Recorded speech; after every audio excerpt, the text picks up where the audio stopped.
wondering, do you have any hate for the person, for the driver? That is an excellent question. That's an excellent question. I actually wrote an article about this that was in Elle magazine last month, and I talked about how for a while I was obsessed with him, and like wishing all sorts of horrible things. And then my daughter woke up, you know, and she woke up, and I was overcome with gratitude that I'd come kind of from the brink of complete disaster of her not even living. And I just refocused all that energy, all that hate, and that's what I put into the energy that went to make the law. When you text behind the wheel, that takes your eyes off the road an average of 5 seconds. If you're on the highway traveling at 55 miles per hour, that's like driving the length of a football field completely blind.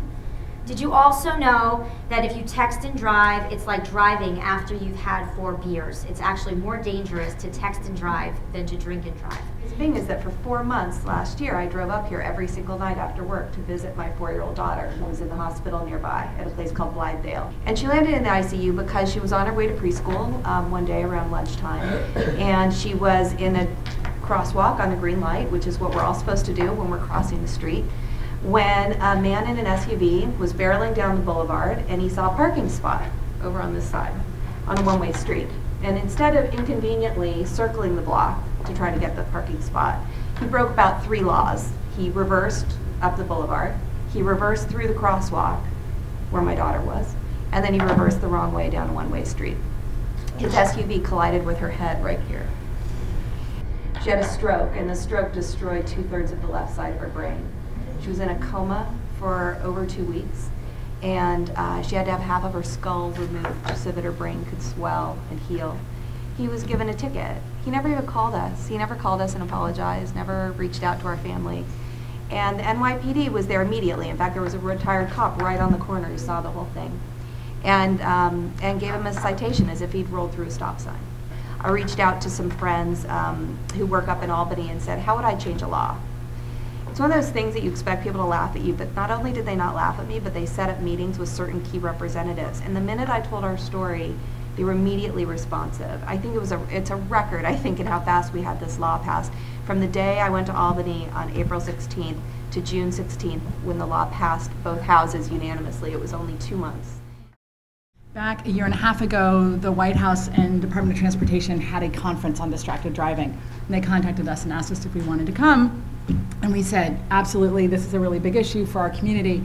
And we created Mom Sends the Message, because actually at the time, all the campaigns were focused on teens. And we said, well, let's get the moms involved, because they set the house rules, they model behavior in the car when they're driving, they look at the phone bill, all of these things that moms can do. So we created Mom Sends the Message. About a month and a half after that, we got a call from Oprah's producers. And on our site, what ended up happening is we had a lot of people come and tell their stories, because they didn't have a place to go. And so they told us their stories, and then they were posting them on our site, which was unbelievably moving. And so our role in the Oprah segment was to give her producers names of people to include on the show.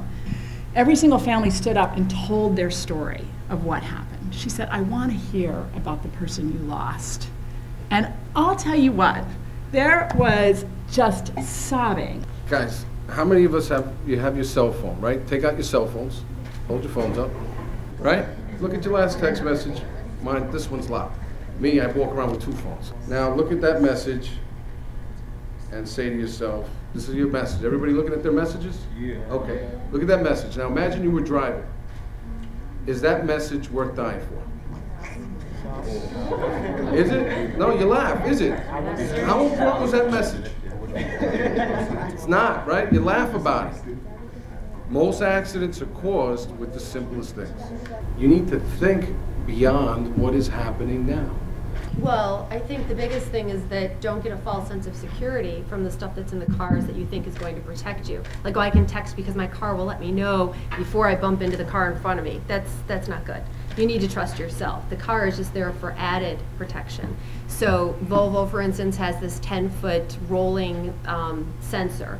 So if you're behind another car and you're distracted and you're rolling towards a car, it will actually stop the car. so you're not going to crash into the car in front of you. Ford has this sensor in the car, so if your radio is on too high, your speedometer can't go above 50 miles per hour. There was a thing on the news the other night, if you have T-Mobile, you should tell your parents, you might not want to tell your parents, but your parents can actually get an app that goes on your phone, and they can program that app so that it's connected to your GPS in your car, so that if you are getting a text, the person texting you gets an automatic message that says, sorry, I'm driving right now, I can't respond to you, try me again in a little while. You hear nothing.